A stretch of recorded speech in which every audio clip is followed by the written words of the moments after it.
Hey, Nick Thomas here with InfoSec Sync. I'm at the 10th Annual National Cyber Summit in Huntsville, Alabama, and I'm sitting here with Mr. Brian Stites with Mission Secure and Mr. Ben Clark with Millenium Corporation here in Huntsville. Welcome, guys. Yeah, Thank you. Thanks for having us. Happy to be here. Thanks. They have a very exciting product. They sort of have a joint venture going on, but I'll let them talk about that and also about what they're bringing to the community here in Huntsville and to their customers. So, Brian, why don't you start out? Sure. So this partnership between Millenium Corporation and Mission Secure brings together world-class red teaming capabilities and professional and technical services of Millenium, combined with a technical security platform for industrial control systems that Mission Secure has brought to the commercial market. Okay. And we think that the combination between the services and the products is a very powerful offering that can help a lot of folks. And specifically, I believe you're talking about ICS SCADA systems? We are. We're talking about industrial control systems, pretty much any control system that has a physical device connected to a computer, connected to a network. That sounds good. Now, we can't do a demo here because we're obviously not set up for it, but give our listeners and viewers a walkthrough of specifically taking me from what the physical piece is straight to the dashboard that I saw earlier. Okay, great. Initially, Millenium would come in, they would do assessment, they would figure out your security posture, they would prioritize or highlight gaps and shortfalls, prioritize fixes, work with the client to be able to work within their programmatic resources, and then for a technical solution, bring MSI in. MSI provides change detection and comparative analysis at the actual control device. So it's a physical piece of hardware? It's a physical piece of hardware okay. At the control device, the meters, the actuators, the sensors, and it does change detection between the command and control signal on the electronic side, the digital side, and the raw analog signals at the control device. So folks that are familiar with doing vulnerability assessments and also the general public at this point understand that remotely exploiting a digital control signal appears to be fairly easy.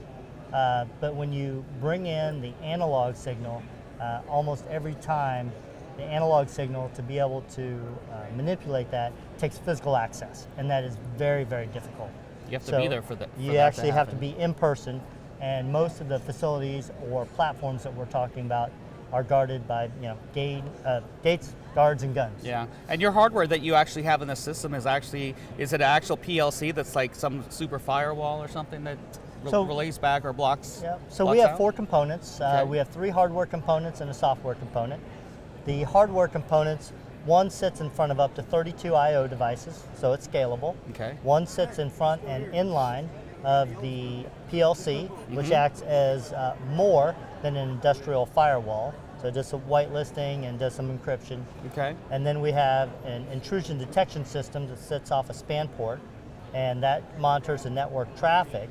Then we have a console that is your operator interface, but it's also our management orchestration tool that allows you to aggregate the information and then correlate the physical processes to what's happening on your network. And this works hand in hand with your SIM, but does it work together Absolutely. with it?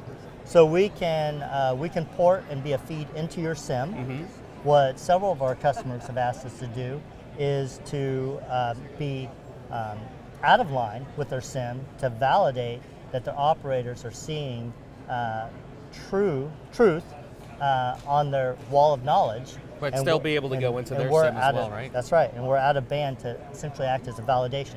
So Awesome. if you look at Ukraine, the operators did not have that, but if they would have, they would have been able to immediately understand that the physical actions in the plant were incongruent with what they were seeing in their dashboards. Okay, so Ben, VP of Cyber with Millenium Corp. So you guys do the assessments before these guys come in. Can you work us through that piece of everything absolutely. Millenium does? So kind of Brian hit on a little bit, but really what we're focused on is, as organizations are starting to look at their kind of their risk exposure and attack surface, it becomes overwhelming very quick, right? So as Brian said it's all that prioritization that you need to do, because obviously everybody has limited resources, Yep. manpower, funding, everything else, right? So what we come in and do is we kind of take under red teaming, we take a different approach than traditional vulnerability assessment. So it's all, red teaming is really focused on the threat's impact to affect operations.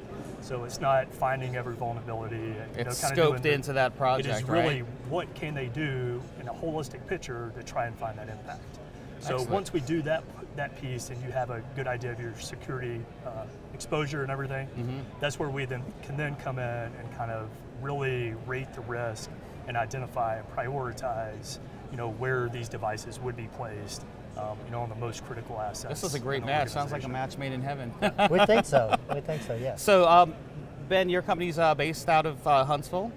So right? we're based out of Arlington, Virginia, Arlington, but we Virginia. have a heavy contingent of highly qualified cyber operators here in Huntsville, Okay. supporting some of our local clients. Excellent. Anything else you want to say about your great company? Yeah, so I mean, one of the things we do is, as in the red team aspect, as Brian mentioned again, we have a pretty robust training pipeline that we've developed to train not only our internal personnel, but some of our clients, government clients, run some of their cyber defenders. And Do you do operators commercial through- training as well, or just? We do. It's the curriculum we have is both available to government and commercial Okay. industry. And Brian, you guys are based out of Charlottesville? We are based Virginia? out of Charlottesville. We just opened an office in Houston. So our DoD business is based out of Charlottesville, and our commercial business is based out of Houston. Okay, and what's your website? So our website is www.missionsecure.com. Okay. And www.millgroupinc.com. Okay, great. First time at the summit here? First time. First time, So second no, time? Millennium, we've actually sponsored the last 3 years, so Wow, it's been okay. a great event. Definitely love coming here and getting some networking done. And Have you seen a difference at all between the years and this year? Or? I think it's a pretty similar attendance level as last year. We've had some great traffic through the booth. That's that phenomenal we've had. traffic, yeah. It's definitely a pretty broad spectrum of industries that are brought together. You've got everything from, as Brian was saying, trains, planes, Automobiles. ICS, to obviously a heavy Yeah, government yeah. presence. So Awesome. it's been great. Well, hey, thanks for stopping by the booth. Thank you for having All right, us. Thank you so much. Appreciate it. Thank you. Thanks for staying in sync with InfoSec Sync. Thank you.